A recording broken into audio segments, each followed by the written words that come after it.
Hello, everyone, and welcome to the Your Mark on the World show. I'm your host, Devin Thorpe, and our guest today is Andrea Tamburini, who is the CEO and founder of an organization called Action Against Hunger, working in West Africa to end hunger there, which is really becoming an acute problem because of the Ebola outbreak. Andrea, welcome to the show. Thank you, Devin. Thank you for having me here today. Well, Andrea, give us a sense of what's going on the ground in West Africa right now.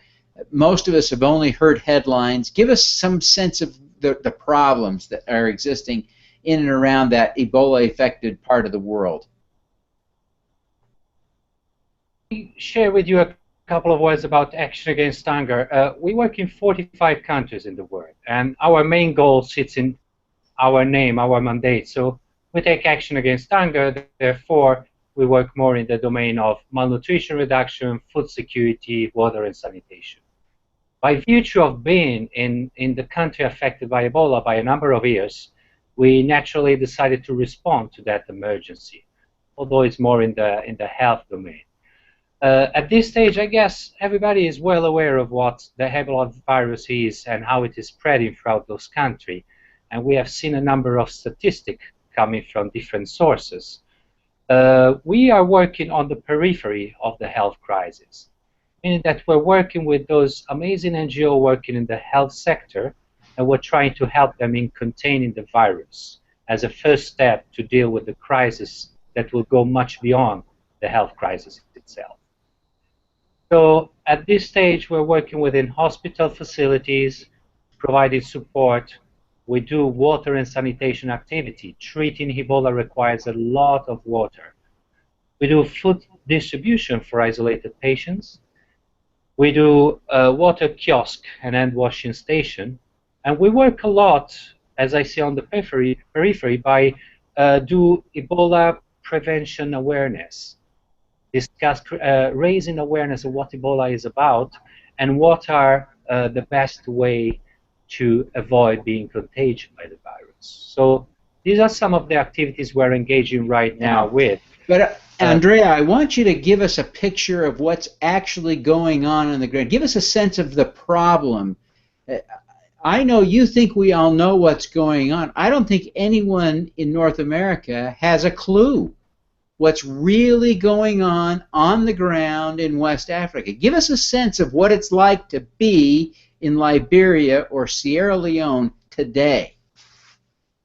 Well, I think that the most striking thing is to understand how widespread is the problem. It's not just a virus in itself. It's not, and that's why I think that considering it only from a health lens, from a medical point of view, it's a reduction of the impact of that crisis.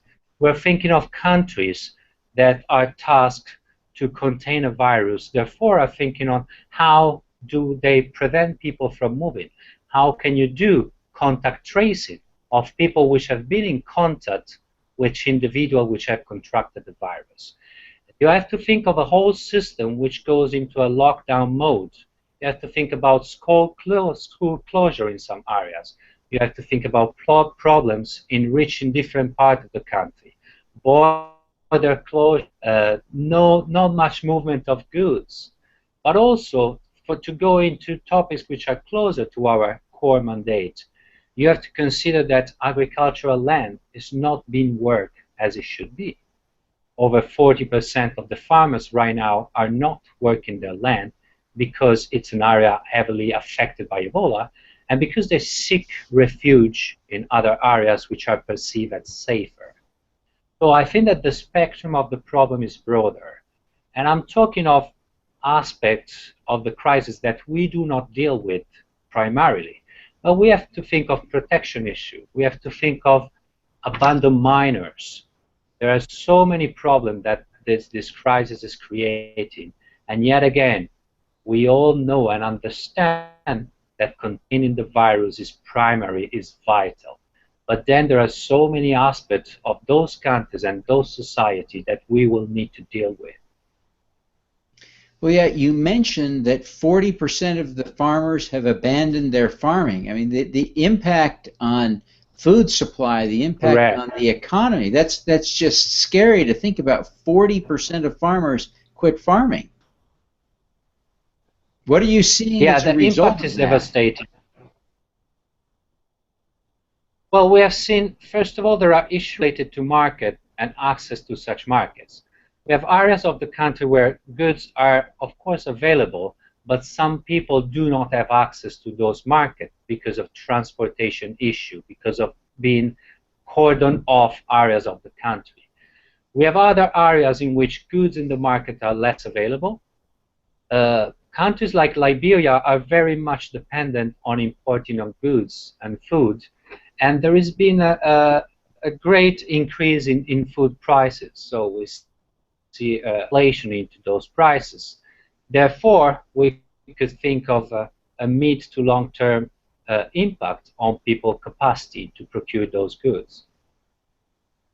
Yeah, so give us a sense now of what you're trying to do to help mitigate the problems created by roadblocks, limits on transportation, farmers leaving their fields untended. What are you doing to help solve those problems?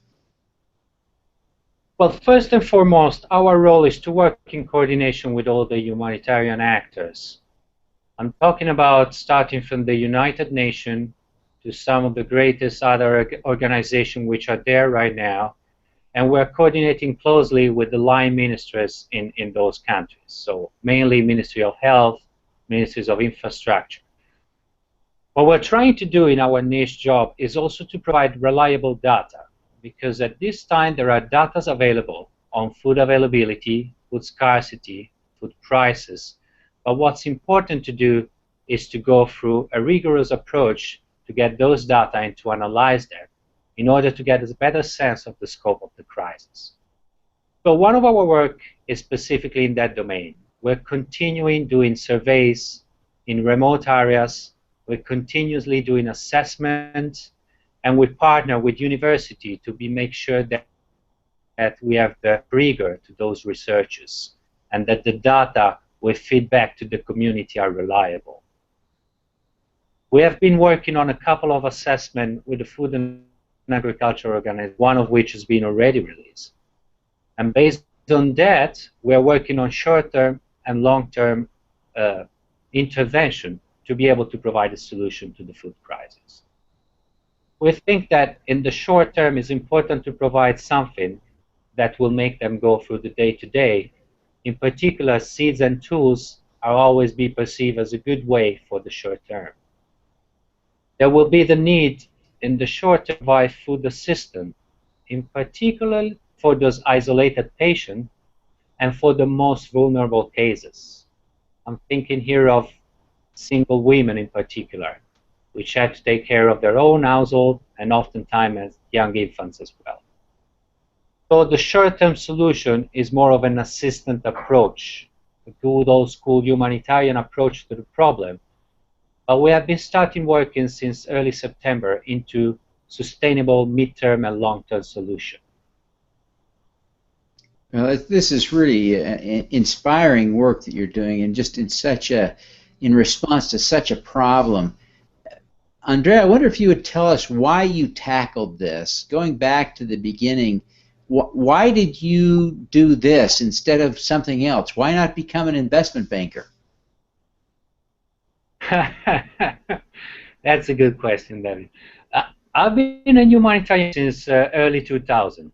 I started my career in Kosovo. I'm Italian, and it seemed like a reasonable place to start with. The war was next door. And at that time, I think I wanted to do it as an experience, as many of my colleagues do. You wanted to see how it is, to see if you can bring that change that you would like to see in the world happening. And once I started, I never stopped. I went from a contract to contract, from crisis to crisis.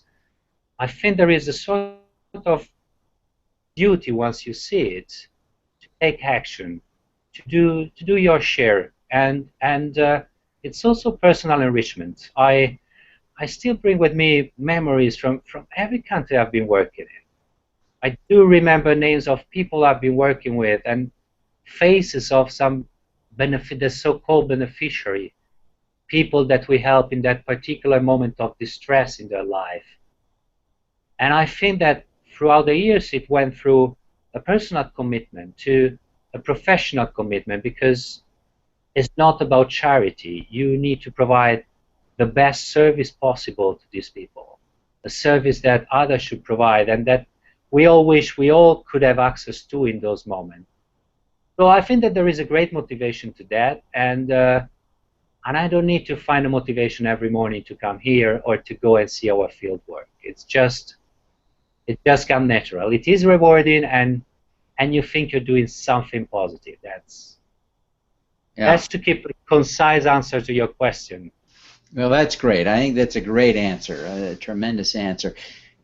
So, Andrea, I wonder if, given the huge progress you've made, the huge impact you're having in the world, our audience is always looking for tips and ideas to help them do more good. I wonder if you could give us one tip for increasing our impact. What can we do?